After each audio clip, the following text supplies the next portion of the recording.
सभी दर्शकों को श्रद्धा यादव का राधे राधे।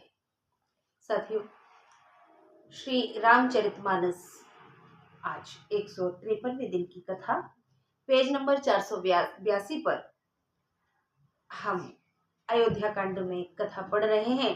मेरा सभी से निवेदन रहेगा कि आप सब रामायण अपने घरों में रखें।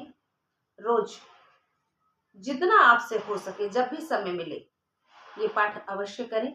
भले ही आप एक लाइन, एक दोहा पढ़ पाए, एक चौपाई पढ़ पाए, लेकिन पढ़िए जरूर। काम से जब भी समय मिले, नहाने धोने के बाद, जैसे कि कुछ लोगों को ये रहता है कि हम साफ सफाई का कि कब नहा पाएंगे, कब कर पाएंगे। भले ही आपने खाना खा लिया, हाथ मुंह धो लीजिए। रात को समय मिले रात में पढ़िए, दिन में समय मिले पढ़िए, लेकिन रामायण पढ़िए अवश्य।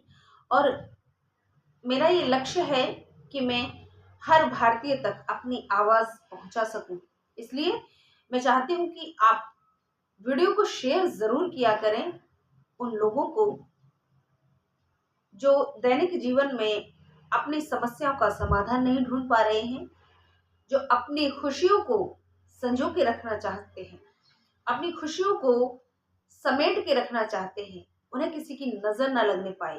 तो उसके लिए हमारा मार्गदर्शन सिर्फ और सिर्फ रामायण के माध्यम से हो सकता है। गोस्वामी जी क्या लिख रहे हैं, आगे बढ़ते हैं। जिन तरुबरन मध्य बटु सोहा, मंजु विशाल देखे मनु मोहा। नील सघन पल्लव फल लाला, अविरल छाह सुखद सब काला। अर्थ है कि इन सुंदर वृक्षों के बीच में एक बट का वृक्ष सुशोभित है, जिसे देखकर मन मोहित हो जाता है। उसमें नीले रंग के घने पत्ते, लाल फल और सब ऋतुओं में सुखदाई छांव है। ये उस समय की बात है जब भैया भरत राम जी को वापस ले जाने के लिए, अयोध्या वापस लौटाने के लिए वन में आए हैं। और गुह निषाद राज जो भगवान श्री राम जी के परम मित्र हैं, वो भैया भरत के गाइड बने हुए हैं। उन्हें हर बात बता रहे हैं कि ये कौन से वृक्ष हैं, ये कौन सा पर्वत है, राम जी और सीता जी कहाँ रह रहे हैं। मानव तिमिर अरुणमय राशि, बिरची विधि संकेल सुषमासी। ए तरु सरिता समीप गोसाई, रघुवर परन कुटी जल छाई। मानव शोभा को इकट्ठा करके विधाता ने अंधकार और ललाई का सुंदर ढेर रच दिया है। हे स्वामी, यह वृक्ष नदी के समीप है, जहां श्री राम जी की पर्णकुटी छाई हुई है।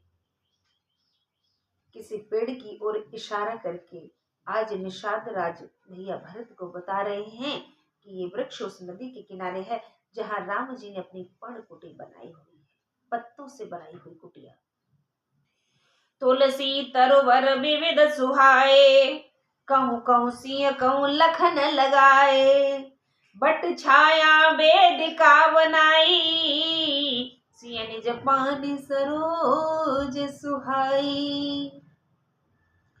वहां तुलसी के बहुत सुंदर वृक्ष कहीं जानकी जी ने और कहीं लक्ष्मण जी ने लगाए। बट वृक्ष की छाया में जानकी जी ने अपने कर कमलों से एक सुहावनी बेदी बनाई है। जा बैठे मुनिगण सहित, नित सिय राम सुजान।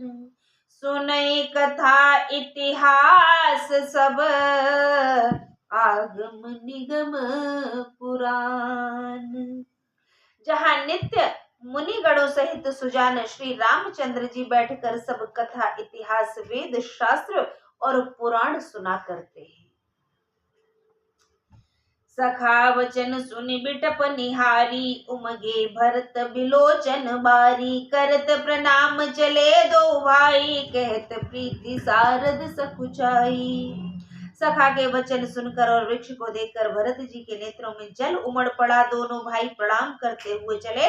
उनके स्नेह का वर्णन करते सरस्वती जी भी सकुचाती है। हमारी तो औकात क्या है। तुलसीदास जी कह रहे हैं कि उस समय का जो वर्णन है उसे वर्णित करने में माँ शारदे भी संकोच करने लगे शायद।